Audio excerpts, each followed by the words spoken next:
Bonjour Elio, alors aujourd'hui on est au Rewix et vous présentez sur votre stand le tableau blanc numérique. Est-ce que vous pouvez nous dire à qui il s'adresse et comment ça fonctionne en fait en général?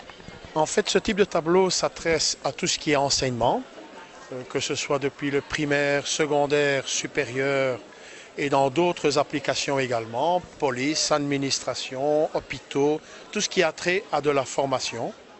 Donc, à ce qui permet de développer le type de formation via ordinateur, via plein d'applications faisables à ce niveau-là.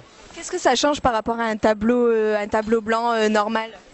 Mais disons que le tableau blanc ou classique ou le tableau vert reste toujours un objet utile, mais ce qui apporte le plus, c'est qu'on peut beaucoup plus animer une leçon sous diverses façons, que ce soit en géographie, en physique, en histoire, en maths, en chimie.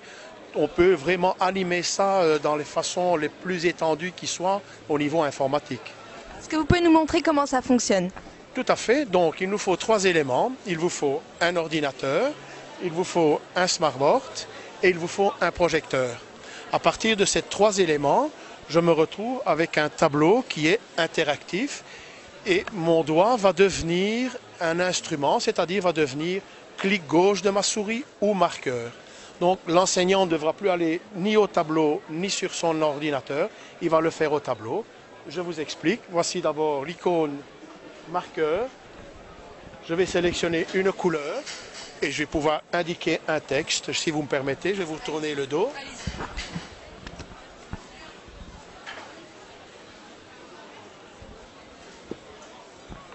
Voilà, ce que je viens de vous réaliser est un objet que je vais pouvoir prendre un petit instant, je vais l'activer, je vais pouvoir le prendre, le déplacer, lui demander de me faire une reconnaissance du texte. Il ne fait pas de correction d'orthographe, donc c'est un objet que je vais pouvoir venir animer, dessiner en plus. Je vais pouvoir prendre une nouvelle page également. On va noter une autre fonction. Je vais faire test. En tableau classique, un enseignant, quand il a rempli son tableau, il efface.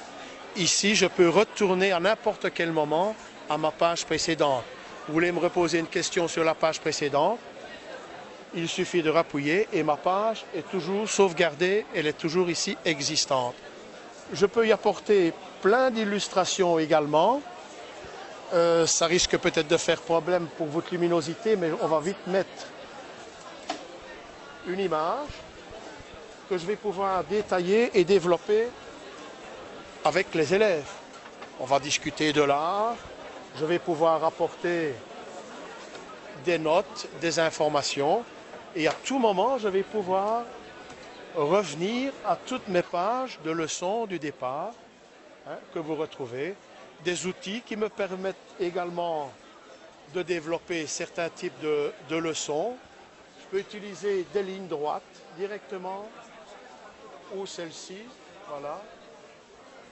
Voici un trait, en voici un autre, et je vais pouvoir chaque fois prendre, bouger, déplacer, faire pivoter mon instrument, mesurer avec mes élèves.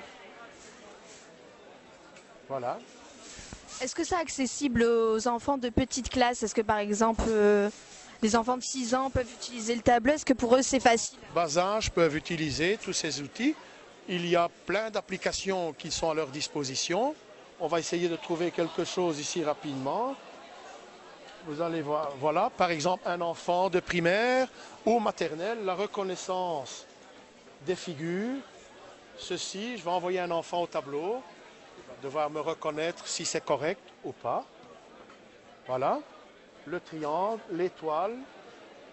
Donc c'est très interactif, c'est très intuitif. Les enfants trouvent facilement différentes possibilités de travail.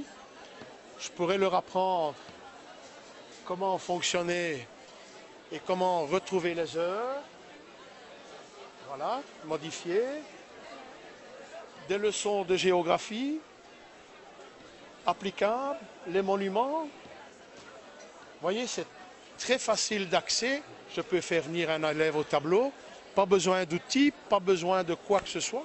C'est simplement s'habituer à l'utilisation. Est-ce que c'est déjà installé dans certaines écoles en Belgique? Oui, bien sûr. Ça fonctionne bien Je vous dirais que les écoles qui ont été intéressées par l'installation de tableaux redemandent. Évidemment, ce n'est pas quelque chose bon marché, entre guillemets. Donc, c'est un investissement important dans une école, ce qui veut dire qu'aujourd'hui, on ne peut pas remplacer tous les tableaux d'une fois.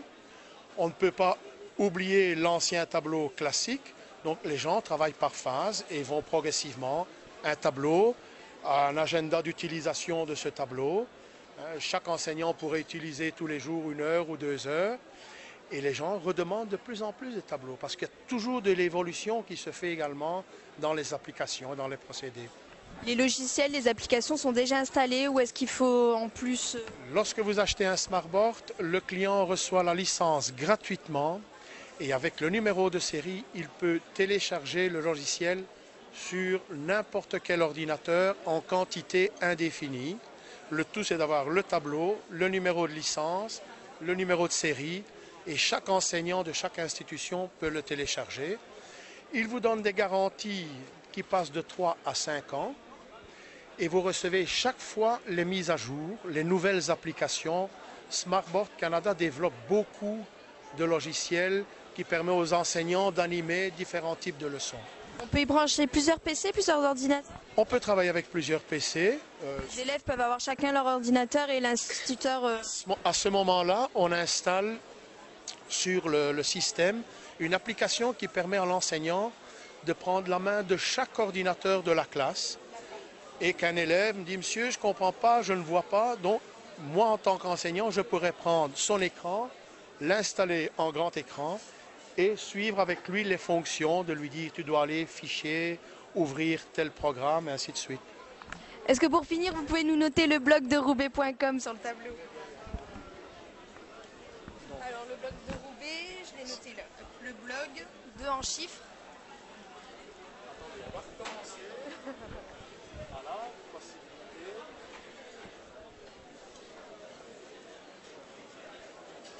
En chiffres. Roubaix, R-O-U-B-A-I. On va peut-être essayer de lui faire une reconnaissance de texte.